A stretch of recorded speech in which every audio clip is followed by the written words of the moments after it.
Hello, everyone. And welcome to Dad And me Love History. Dad and me love a whole lot of history. We could be the greatest team that the world has ever seen. Dad and me love a whole lot of history.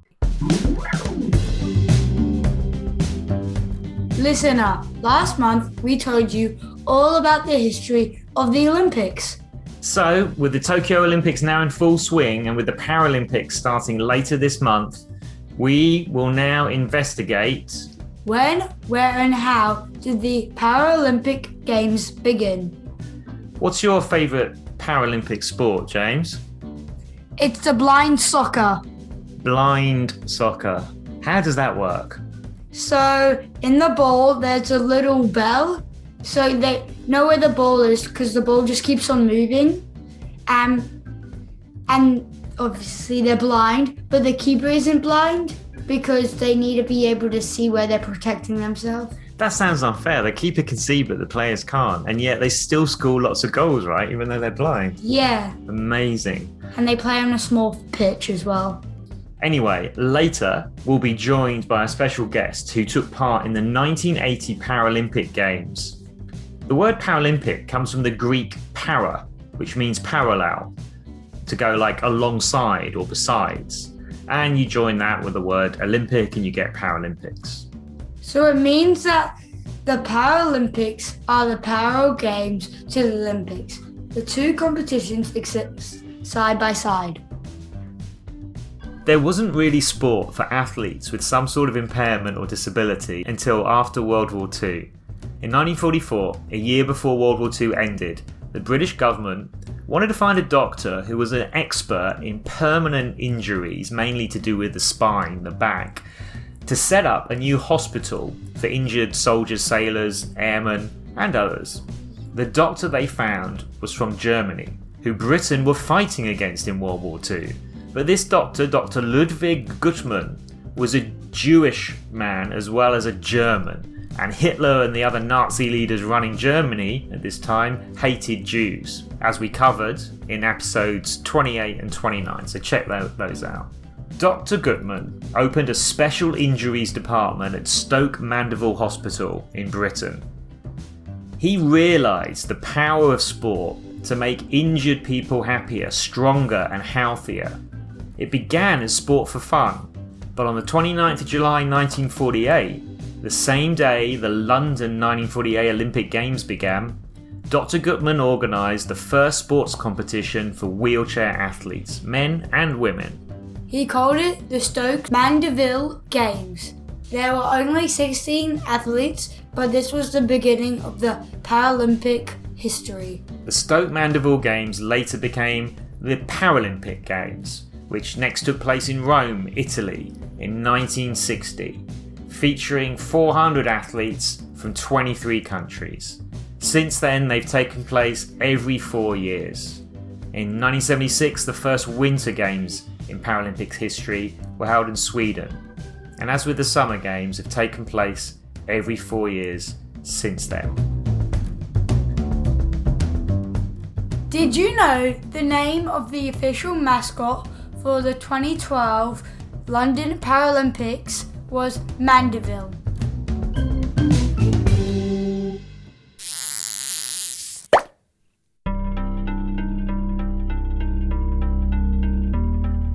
Our guest, Peter Hill, was born in Brisbane, Australia, and at the age of 18, a car accident left him with paralysis that affects all four limbs.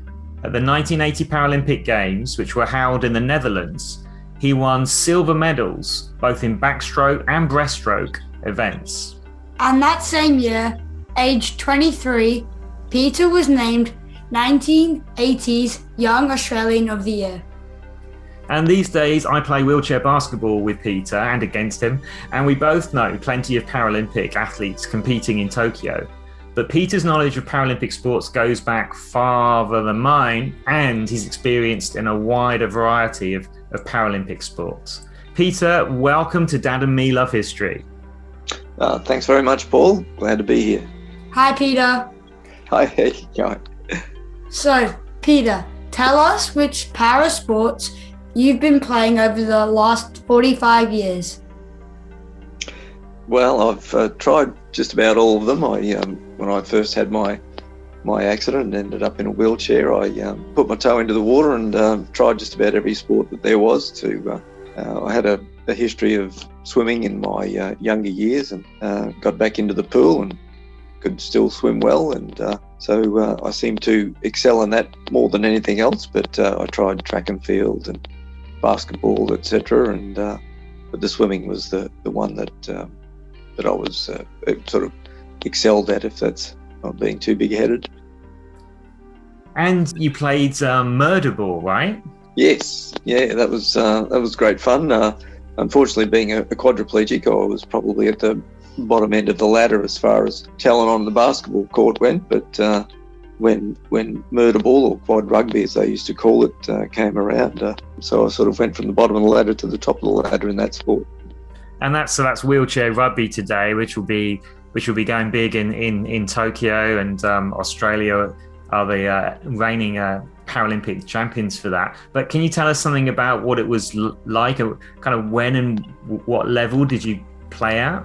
Yeah, well, we sort of winding the clock right back to when I was actually in England. I think it was back in 1977 or 79. One of the two occasions that I was there, and the Canadian team, or the Canadians who had actually invented the game, challenged us to a game against them at the World Championships in England. And so we got a team together and played them in a one-off match, and we actually ended up beating them. So that started my interest in the game. And then when we came back into Australia and became more popular, I played in the state or the national titles here, and then once that was over, I actually coached the Queensland team for a while, and very enjoyable. Just been doing things on a more social level these days, playing tennis and basketball, and getting into what they call pickleball now, which is a sort of smaller version of tennis, if you like. Wow. A smaller court. Oh, okay. So tell us about what the Paralympics were like back in 1980. Yeah, well, my memory is probably not as good as it used to be, but I just remember it as being a really exciting time, and being at the opening ceremony, and just thinking, wow, this is brilliant, like having a good crowd there to cheer you on, and add excitement to what was already a great thing for me, and got great memories and great friends from it all. So, but I just remember it as being a really good moment in my life, and just being able to share that with your teammates and have the excitement of the crowd. It was great. Yeah, that sounds good. And that was in the city of Arnhem in the Netherlands, but in 1980. And so in terms of like the development of the Paralympic Games and its history, that was at a time when the Paralympic Games were not held in the same city as the Olympics, right? Well, the able-bodied Olympics were in Russia in that year. Yeah. And the Russians were asked to have the Paralympics in Russia as well, and apparently they refused, and basically said that they don't really have any disabled people, and said no to it on that basis. Wow, that's when Russia was run by the communists, and in communist time they didn't admit to things like having disabled people. We're a communist country, so we're the strongest sort of attitude, and disabled people don't fit into that outlook. I know by the end of the 80s, by Seoul in Korea, and then in 88, and then the 92 Winter Games, that by then the Paralympic and Olympic Games were in the same city and have been in the same city as the Olympic Games ever since you experienced one of the earlier Olympic Games in 1980. And what you see now of the modern Paralympics, what would you see as maybe the most important change or changes over time? I think just more professional approach to it all now.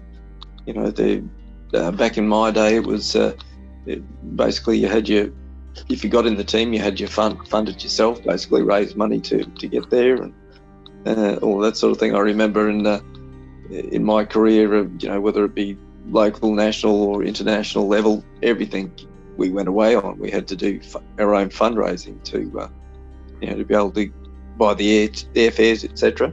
So I think there's a lot more help with funding these days, and a much more professional approach to the sports. And a lot of the basketball these days can play overseas and get paid for it, etc. The tennis players, Finally, can you see a day, or do you want to see a day, where the Olympic Games and the Paralympic Games really are parallel, and instead of being a few weeks apart in the same city, they actually occur in one big long games? It might be alternate days, or maybe just alternate races in an Olympic stadium, from running races to wheelchair races, for example, on the athletics track. Yeah.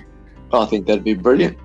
Yeah, absolutely. They're putting, with the tennis in particular, they're obviously putting those games on and at the same time as the able-bodied tennis players, and that seems to work well. So there's certainly no reason they couldn't do that with the rest of the games, and certainly excellent for the disabled athletes to have that sort of those sort of crowds and that sort of excitement. Yeah, that would be brilliant. And maybe, although our podcast is Dad and Me Love History, we're also, I think, they're maybe looking into the future as well. Well, thank you so much, Peter, for being our special guest today. Yeah, thank you. Thanks, guys. That was awesome. Thank you. Thanks. All the best. Bye. See you at basketball soon.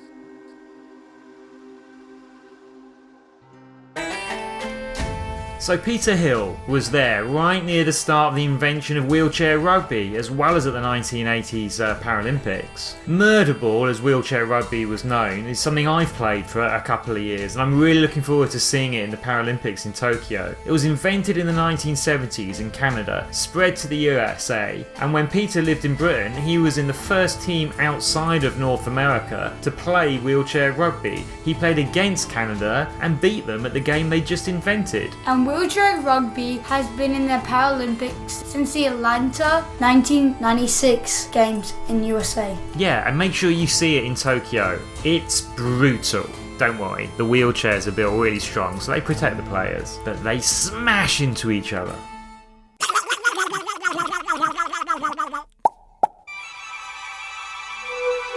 Anyway, that's about it for this episode, but we have got questions and then outtakes at the end. So tell everyone you know, adults and kids. Yeah, all about our podcast.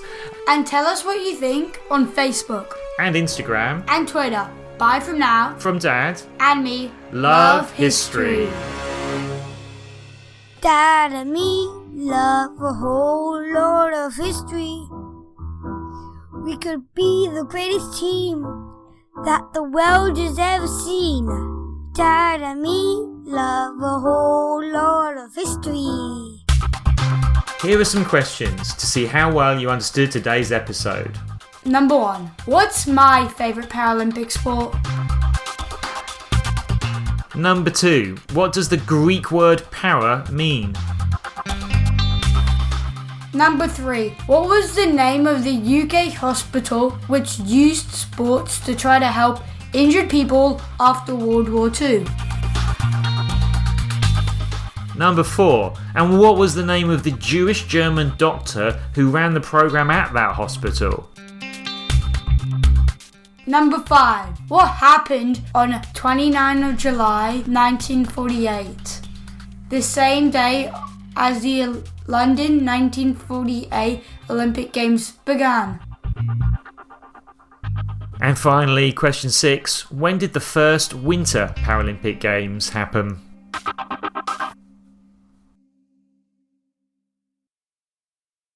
Hello.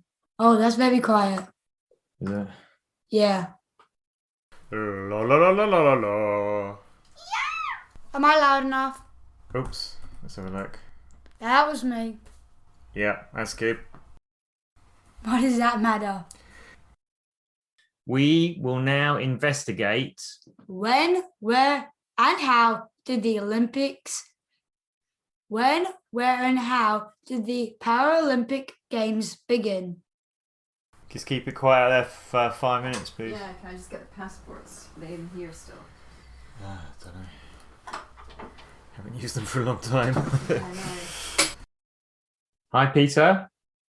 Hi, Peter. I don't know if you can hear us, but I can't hear you. Now I can hear something. Oh, are you there, Paul? Yes. Hi, Peter. Sorry, man. You know when you said when England beat them at their own game, Canada? Mm-hmm. That happens to England a lot though. Cricket, soccer. Yeah, it does. We'll put that in the extras. Yabba-doo, yabba-doo.